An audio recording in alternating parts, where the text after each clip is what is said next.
com esta palavra de 2 Reis, capítulo 20. Diz assim: naquele tempo Ezequias ficou doente e quase morreu. O profeta Isaías, filho de Amós, foi visitá-lo. Ele disse: assim diz o Senhor, ponha em ordem a sua casa, pois você vai morrer, não se recuperará. Ezequias virou o rosto para a parede e orou ao Senhor: lembra-te, Senhor, como tenho te servido com fidelidade e com devoção sincera. Tenho feito o que tu aprovas. E Ezequias chorou amargamente. Amém? Senhor meu Deus, está aqui a tua palavra, Pai. Fale aos nossos corações, Senhor. E ó Deus, que a tua palavra, Deus, penetre, Deus, em nossos corações, em nosso ser, Pai, para que ela faça diferença, ó Deus, e coloquemos em prática, Pai. Ó Deus, bendito seja o teu nome, em nome de Jesus. Amém. Então aqui nós temos o rei Ezequias, um rei de Judá, reino do sul. Esse rei ficou doente. Veio o profeta Isaías, o grande profeta, e deu um recadinho para ele de Deus: olha, você está doente, não está? Pois então, você vai morrer e não vai sarar. Imagina você receber um recado desse. Alguns aqui já receberam um recado desse, uma notícia dessa, que pode nos assustar. Você está doente, você pode morrer. Já recebemos esses avisos. E aí, Ezequias aqui simplesmente chorou. O que nós vamos fazer? Chorou.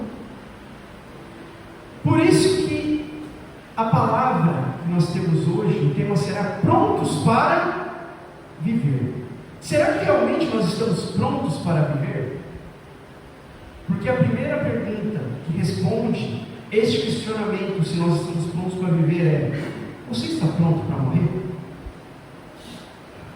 De certa forma, Ezequias não estava logo de início aqui. Ele se entristeceu, natural de qualquer um, e chorou amargamente. Ele foi o 13º rei após a separação. Então, lembrando aí, eu gosto de fazer uma ideia para colocar todo mundo no mesmo plano, tá? Depois de Moisés ficaram os juízes. Depois de juízes o povo pediu um rei. Veio Saul. Deus estipulou Davi. Depois de Davi, Salomão. Depois de Salomão veio o filho de Salomão. E o reino se separou. Se dividiu em dois: reino do norte, reino do sul. Reino do sul, Judá. Reino do norte, Israel. E aí veio os reinados. Cada rei que você vê na Bíblia, se você ler Crônicas ou Reis, você vai ver: esse rei era ruim, um bom. Ruim, um bom. Ruim, um bom. Maior parte dos reis eram ruins. Ruins do quê? Não serviam ao Senhor. Viviam o que todo mundo oferecia, mas esqueciam do Senhor. Tanto é que Ezequias, ele viveu num tempo que a Síria dominava o cenário do mundo. A Síria praticamente já tinha terminado com o reino do norte, já estava avançando nesse reino do sul, ao ponto que eles sitiaram Jerusalém e o povo ficou preso ali dentro. E aí o rei da Síria mandou um general mandar uma carta. E mandou uma carta para o rei, para a população, e essa carta na verdade era contra Deus. E Ezequias foi e colocou essa carta diante de Deus. Nós vamos ver os acontecimentos aqui. Só para vocês verem a aflição que era o reinado dele. Ele não teve um reinado tranquilo de início. Tanto é que em 2015, a gente às vezes costuma ver que as pessoas lutam para estudar sempre algo para ser contrário à Bíblia. Vocês já perceberam isso? Nós vivemos num mundo onde estudiosos buscam coisas para contradizer o que está sendo buscado para comprovar. Em 2015, houve uma escavação a descoberta de um selo do rei bíblico Ezequias. Ela tinha 13 milímetros, 1,3 centímetros de um selo, que normalmente eles colocavam nas cartas, e além dos desenhos, o que estava escrito nesse selo era: pertence a Ezequias, filho de Acás, rei de Judá. E pelo seu estudo, comprovou-se que era do tempo que a Bíblia fala. Nós já temos uma prova que aqui, nesse ponto, a Bíblia não mente. Nós cremos que ela não mente em nada, mas o mundo precisa de provas. Essa daqui já é uma prova, fora as outras que existem, mas essa daqui já é uma prova. Ezequias assumiu do seu pai. O seu pai não seguia a Deus, e ele combateu mesmo assim a idolatria, proibiu cultos pagãos e levou o povo a adorar a Deus.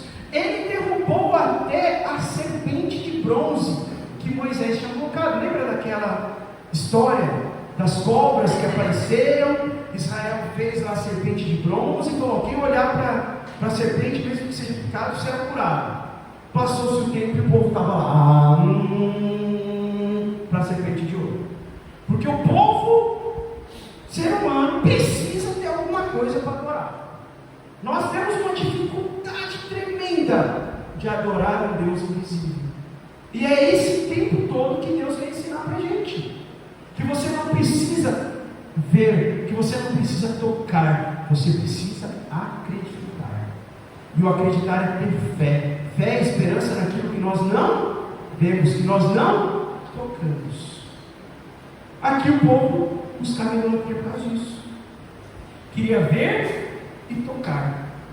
Segunda Crônicas, capítulo 29, versículo 3, diz que no primeiro mês do primeiro ano do seu reinado, ele reabriu as portas do templo do Senhor e as consertou.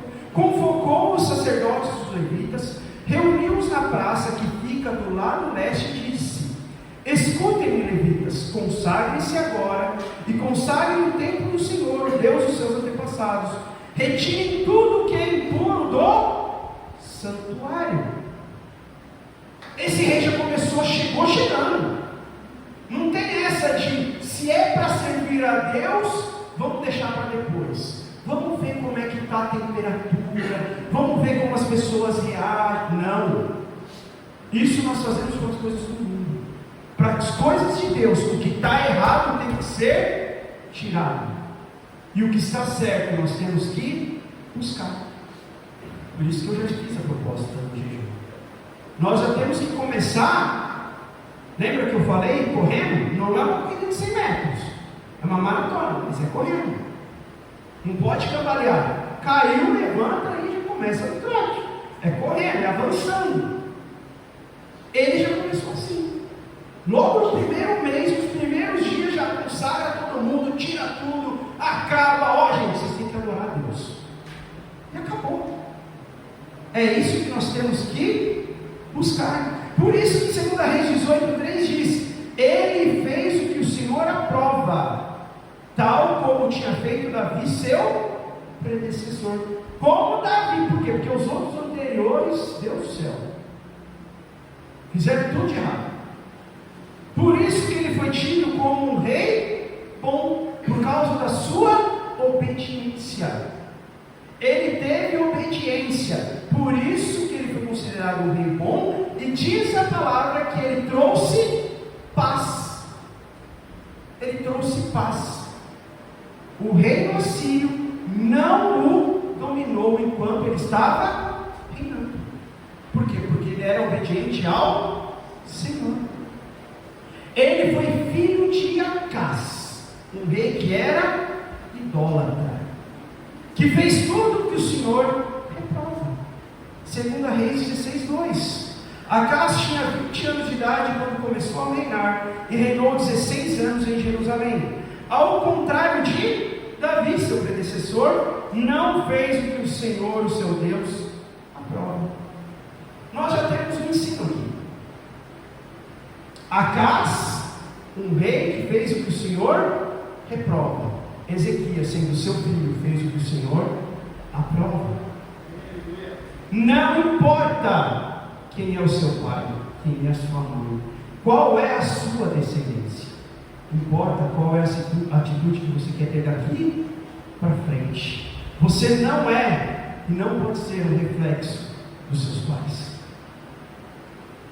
Seja um reflexo no sentido que os seus pais foram bons e te ensinaram o caminho, e ainda assim você não pode ser um reflexo no sentido de ser igual. Você tem que buscar ser melhor. Mas se seus pais não te levaram no caminho do Senhor, e hoje você está aqui, hoje você tem que orar pelos seus pais, honrar os seus pais, e saber que a sua vida não depende do ensino que você teve, mas depende do que você quer viver de hoje em diante. Não importa quem foram os seus pais ou sua descendência, você que faz a sua história. Tanto é que a Bíblia fala: não vou colocar culpa na geração, cada um responderá pelos seus atos. Lembra quando os discípulos perguntaram para Jesus: Senhor, quem pecou? Foram seus pais? Foram os que? Jesus falou: não, ninguém pecou. Isso foi para a manifestação da glória de Deus.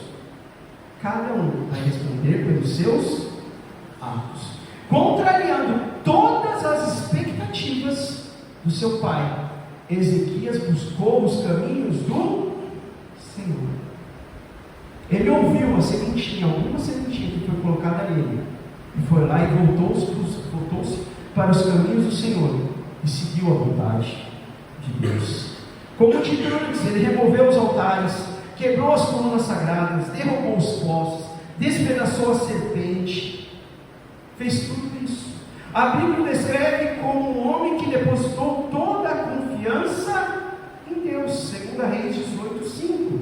Ezequias confiava no Senhor, o Deus de Israel. Nunca houve ninguém como ele entre todos os reis de Judá, nem antes, nem depois. Olha aqui, nunca houve antes um rei, nem antes e nem depois.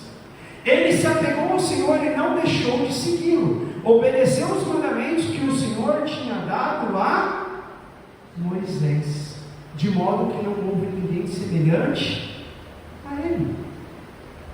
Olha só que homem. Ele não foi comparado a nenhum rei. Ele não teve ninguém que foi igual a ele, no sentido de, quando todas as coisas eram contra ele, ele decidiu ir contra todas as coisas e mostrar que o Senhor é Deus, e que quem segue os caminhos do Senhor prossegue numa vida de confiança e obediência. Qual foi a diferença dele aqui? Ele confiou. Confiar é crer verdadeiramente. Nós podemos dizer que a fé é acreditar naquilo que não vemos. Até os que não são crentes, muitos acreditam em Deus. Então, se a gente pode dizer nesse ponto, eles também têm fé. Tanto é que se você for procurar conversar com pessoas de outras religiões que não acreditam em Deus e seguem outros caminhos, eles vão dizer: eu já ouvi, não, eu sei que existe um Deus Altíssimo.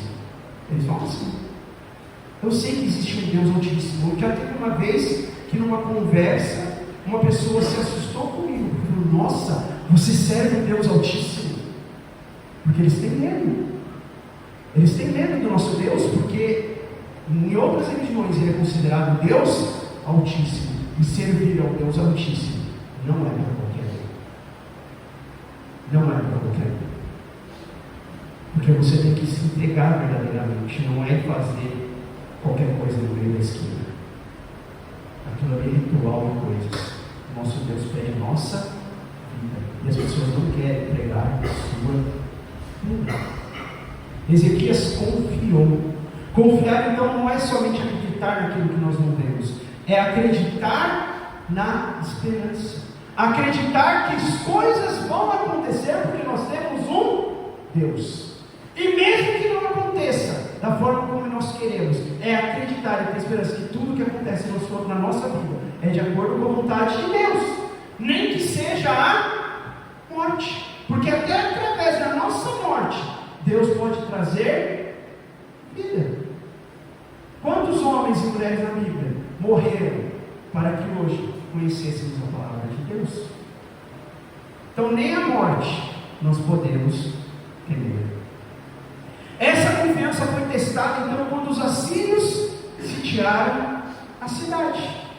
Um general foi lá e fez uma carta que ele disse, o comandante de campo lhe disse, digam isso a Ezequias, assim diz o rei da Síria, em quem você baseia a sua confiança?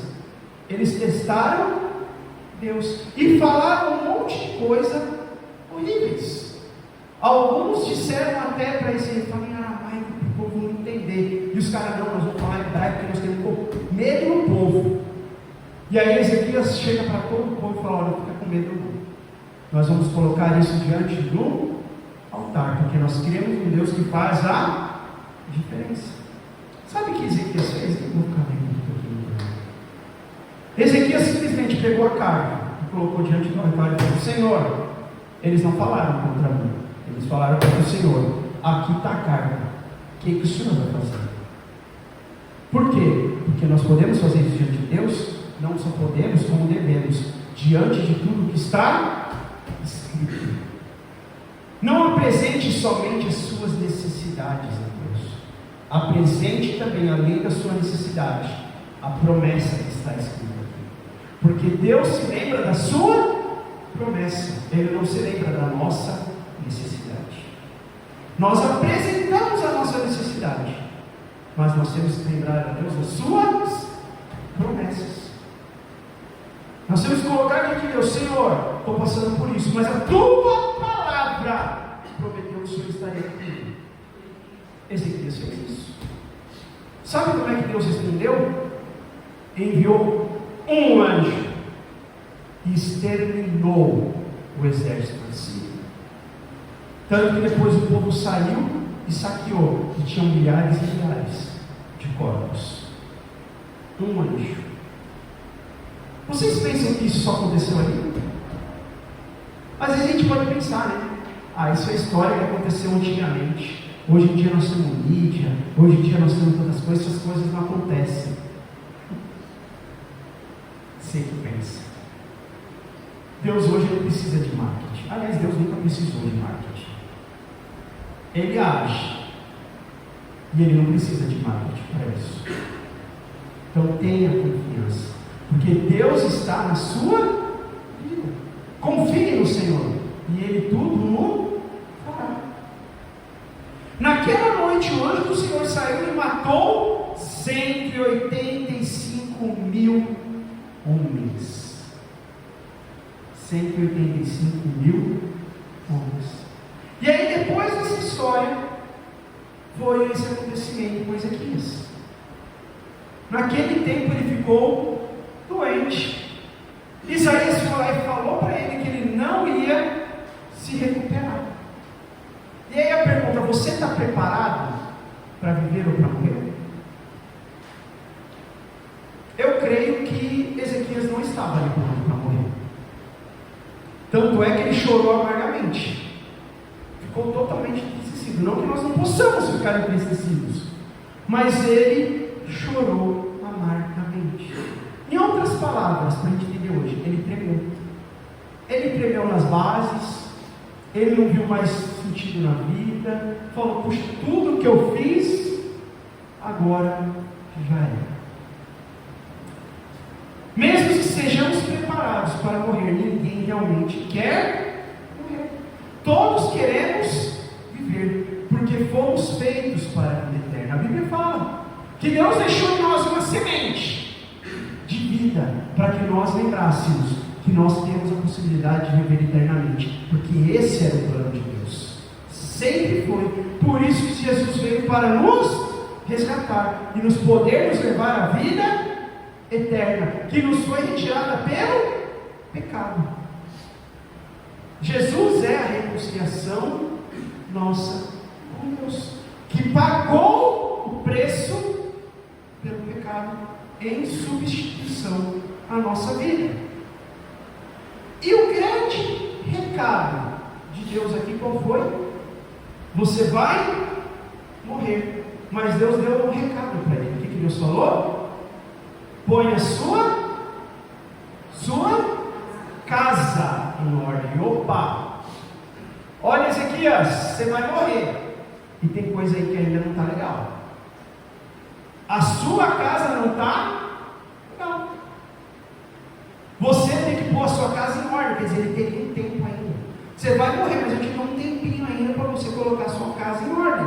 Casa, sentido de habitação, lar, família e o interior de uma pessoa. Sabe o que Deus está querendo dizer para ele aqui? Que provavelmente ele tinha que colocar algo em sua vida em ordem, ou algo em sua família em ordem. Porque ele era o chefe da família dele. E ele era o chefe também da nação. Então tinha algo ainda que estava errado. Tinha algo ainda que não estava nos caminhos do Senhor. Nós não somos perfeitos. Ele também não era. Diz a palavra que não houve ninguém antes nem depois, mas ele ainda tinha defeitos. Nós temos defeitos. Só que sempre vai ter algo para a gente pôr em ordem. Isso quer dizer que nós sempre temos que estar em movimento. Uma coisa tem sido somada à outra do que eu estou falando. Movimento. Tem que pôr as coisas em ordem. Arrumou uma coisa, vai arrumar outra. Arrumou uma coisa, vai arrumar outra. Se não tem nada, procura, porque sempre tem alguma coisa para arrumar. Nós só vamos estar prontos quando Jesus vier e nos resgatar. Até lá, nós estamos no caminho de uma busca de santificação e sempre arrumando a nossa casa. Podemos destacar então, como exemplo, largar algum vício, largar um pecado incrustado, seja perdoar alguém, seja pedir perdão a alguém, seja na educação dos nossos filhos, seja viver verdadeiramente como Deus ordena, seja no propósito de trabalhar na casa de Deus, seja no propósito de servir a Deus, seja no propósito de colocar toda a nossa vida verdadeiramente nos caminhos do Senhor. Sempre tem algo que nós precisamos arrumar. Nos dias de hoje, muitos buscam somente as regalias dessa vida, buscando somente ganhar a vida, mas para vivê-la no futuro. Percebam isso, que a vida é constante assim. Busca por dinheiro, para quando chegar no futuro eu viver. Aí chega no futuro, fica doente e morre. Viver o quê? As paixões desse mundo, gente, não servem de nada. Eu não estou dizendo que nós não podemos aproveitar o que temos neste mundo, mas nós temos que viver ao lado de nosso Deus, conquistando, aproveitando e vivendo uma vida constante com o nosso Deus. Não podemos esquecer que somos transitórios nessa vida e que Deus nos fez para uma vida eterna e que o melhor está por vir. O que é o melhor? Nem eu sei descrever o que é o melhor. Mas se a gente não acreditar, em vão é a nossa fé. Nós temos que acreditar que o mundo por vir é muito melhor que esse, porque esse nós temos dificuldades que nós não teremos no futuro. Não vou nem pedir para levantar a mão. Quem tem dificuldade aí? Não, mas você levantar. Quem não tem? Ninguém levanta a mão.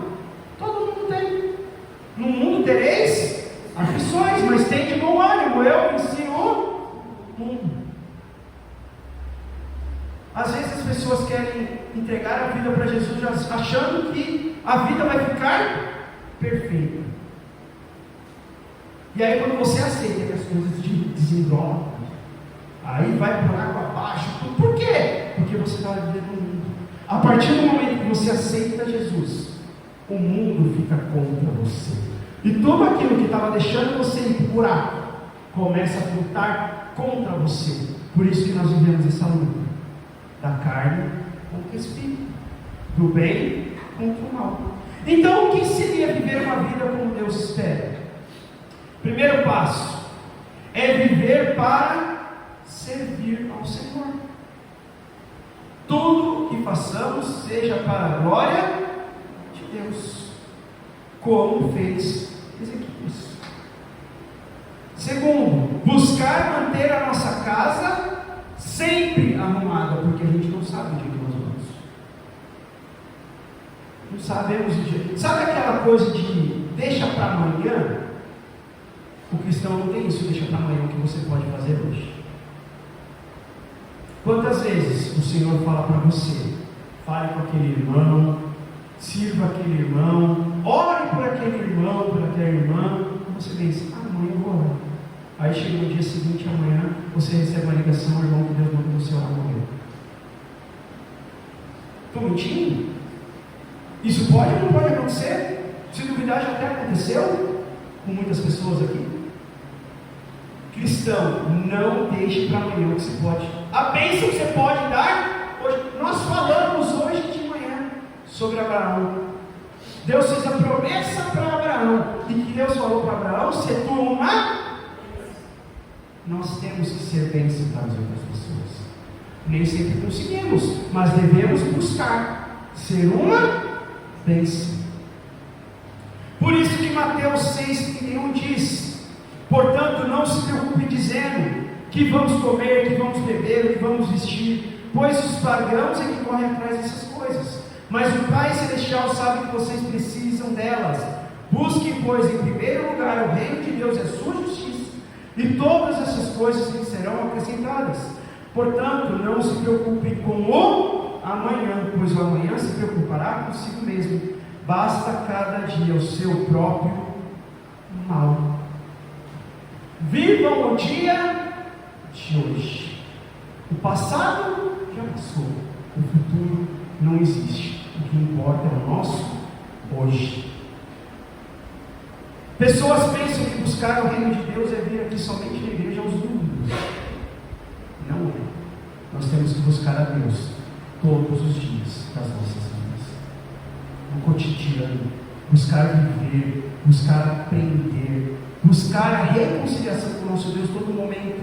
O Espírito Santo está para nos orientar. Se você pecou durante algum dia, alguma ocasião, e aquilo te incomodou, se alegre. Não porque pecou, mas porque aquilo te incomodou. Está querendo dizer que o Espírito Santo está em você. E você não está afastado de Deus. Porque quando você peca e nem se preocupa mais com o pecado, aí é que você está em apostasia. E o Espírito Santo já se falou que não tem mais jeito. Até que você tem que buscar. Ele trabalha de buscar. Quem está em apostasia é difícil. Se alegre e se arrependa naquele mesmo momento e busque se consertar com Deus ou com as pessoas. Por isso que Provérbios fala: melhor é o pobre íntegro em sua conduta do que o rico perverso em seus caminhos. Paulo fala em Colossenses 3,23: tudo que fizerem, façam de todo o coração como para o Senhor e não para os homens. Provérbios também descreve: fazer o que é justo e certo é mais aceitável ao Senhor do que oferecer sacrifícios. Desejo misericórdia e não sacrifícios. Não existe penitência para o nosso Deus. Isso são coisas que o ser humano inventou. Ezequias, naquele momento, virou o rosto para a parede e orou e disse: lembra-te, Senhor, como tenho lhe servido com fidelidade. Olha só, nós temos que servir. A oração de Ezequias, quando foi clamar a Deus, ele colocou este serviço diante de nós. Será que hoje nós temos servido ao nosso Senhor ao ponto de termos em nosso currículo algo para colocar diante de Deus? Ou eu só sou um esquentador e não faço nada para Deus? Por isso que eu tenho falado isso. Porque o meu propósito aqui é estarmos juntos um dia no céu. Eu vou falar o que está escrito aqui. E aqui está escrito: tem que servir, tem que ser meu discípulo, tem que seguir os meus passos. Senão você um dia, quando precisar mostrar o seu currículo para Deus, não vai estar escrito nada. E você tem que mostrar: Senhor, eu tenho te servido com fidelidade. Por isso, sirvam ao Senhor. Tenho feito o que tu aprovas. Ele sabia que ele era perfeito? Não, ele sabia que ele não era perfeito. Mas a oração dele estava dizendo aqui: eu sei que tenho buscado o Senhor. Eu tenho me rendido a ti. Eu tenho buscado constantemente o Senhor. Não sou perfeito, mas tenho buscado. Tenho buscado o que tu aprovas. Por isso que nós temos que fazer tudo o que a Bíblia fala. Ezequias se abalou e chorou amargamente, como é natural quando recebemos uma notícia. E ele chorou e clamou a quem podia responder. E sabe o que aconteceu? Voltem lá. Antes, a partir do versículo 4, antes de Isaías deixar o pátio, olha só, Isaías falou com ele, saiu para ir embora. Ele imediatamente virou o rosto para a parede, chorou, amargurou e orou a Deus. Deus, enquanto Isaías estava caminhando para ir embora, falou com ele: volte lá. Olha a resposta. A gente pensa às vezes que Deus tem um delay, que a gente ora aqui que Deus vai responder daqui um mês, daqui um ano. Pode acontecer isso? Pode, mas não é sempre assim. Deus responde no tempo dele, e o tempo dele pode ser agora, nesse momento. Ezequias orou, e Deus já respondeu. Antes de Isaías deixar o pátio, a palavra do Senhor veio a ele: volte e diga a Ezequias, líder do meu povo: assim diz o Senhor, Deus de Davi, seu predecessor: ouvi sua oração e vi suas lágrimas, e o curarei. Daqui a 3 dias você subirá ao templo do Senhor. Acrescentarei 15 anos à sua vida, e livrarei você e essas cidades da mão do rei da Síria. Defenderei essa cidade por causa de mim mesmo e do meu servo Davi. Deus respondeu naquele momento. Por quê? Porque ele servia ao Senhor e se entregava verdadeiramente para ele. Nós temos o nosso papel: buscar o Senhor e viver uma vida que o busque verdadeiramente. Ele ganhou aqui. Lembra a palavra de Deus primeiramente? Olha só a ação de Deus. Olha só a ação de Deus. Você vai, você está ferido, você está doente, vai morrer. Deus já tinha decretado. Ezequias teve uma ação. Foi até o altar. E Deus respondeu e mudou essa situação. O curarei. Vai morrer, o curarei. E vou te dar mais 15 anos. Perceberam aqui? Que às vezes a gente fica pedindo, esperando e nada acontece. Porque Deus está esperando uma ação sua. Deus às vezes já falou muitas vezes com você o que Ele quer que você faça, o que Ele quer que você fale com o filho, o que Ele quer que você deixe de fazer, as palavras que Deus quer que você deixe de falar, o modo como você está vivendo, e você não faz, e depois você vem chorar: Senhor, você não muda a minha vida. E Deus fala: eu já te falei o que você tem que fazer. Deus põe uma ação e espera outra nossa. Se nós não respondermos, as coisas não mudam. Deus não é intransigente. Deus responde conforme a nossa ação. Já ouvi pastores dizer que é um jogo de xadrez. Deus vê a sua jogada e aí joga. Vê a sua jogada e você joga. E a sua jogada tem que sempre caminhar por servir a Deus. que Isaías 55:6 diz: busque o Senhor enquanto pode achá-lo, clame por Ele enquanto está perto, que o ímpio abandone o seu caminho, e o homem mau os seus pensamentos. Volte-se ele para o Senhor, que terá misericórdia dele. Volte-se para o nosso Deus, pois Ele perdoará de bom grado. Pois os meus pensamentos não são os pensamentos de vocês, nem os seus caminhos são os meus caminhos, declara o Senhor. Pois são mais altos,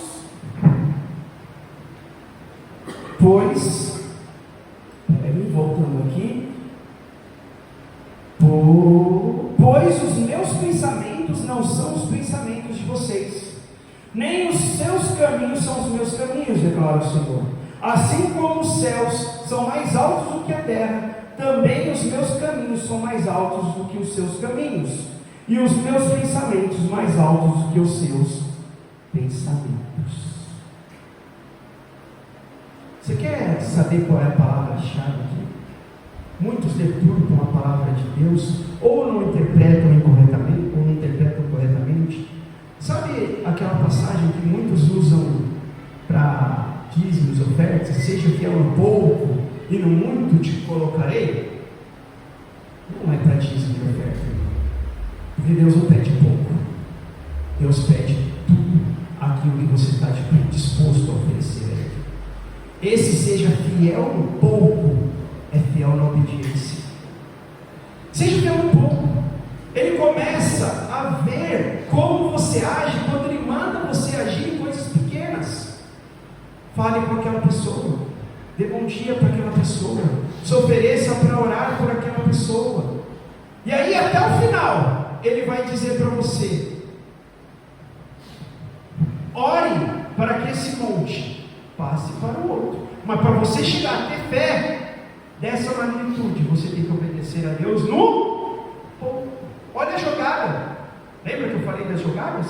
Deus faz a jogada dele e nós fazemos a nossa, e aí nós vamos jogando.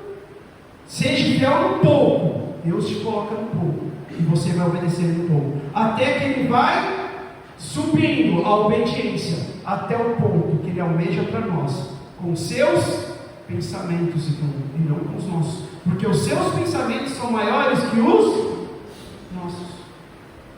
Nós que nos limitamos. Não se limitem, nem para a sua vida e nem para a obra de Deus, porque Deus é fiel e corresponde quando nós nos colocamos em ação.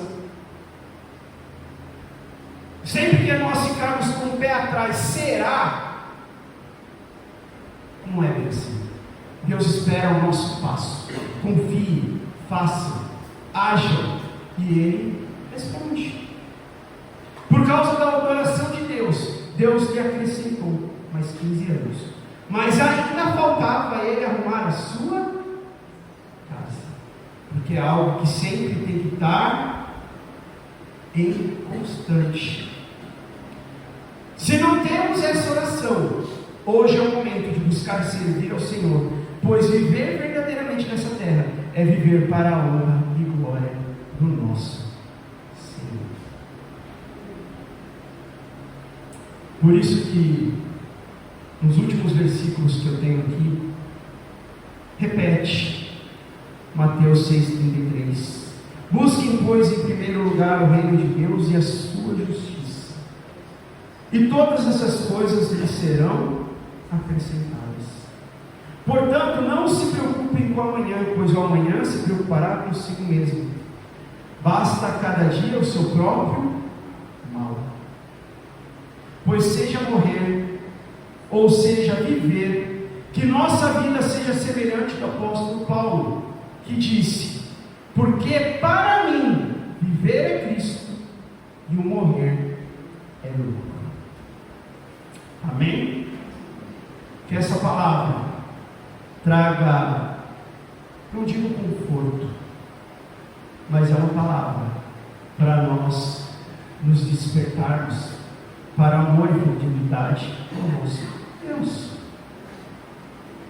A própria palavra nos alerta: busquem a Deus. Busquem em primeiro lugar o Senhor. Confiem nele. O sirvam, e Ele lhe trará coisas maiores que os nossos pensamentos. Amém?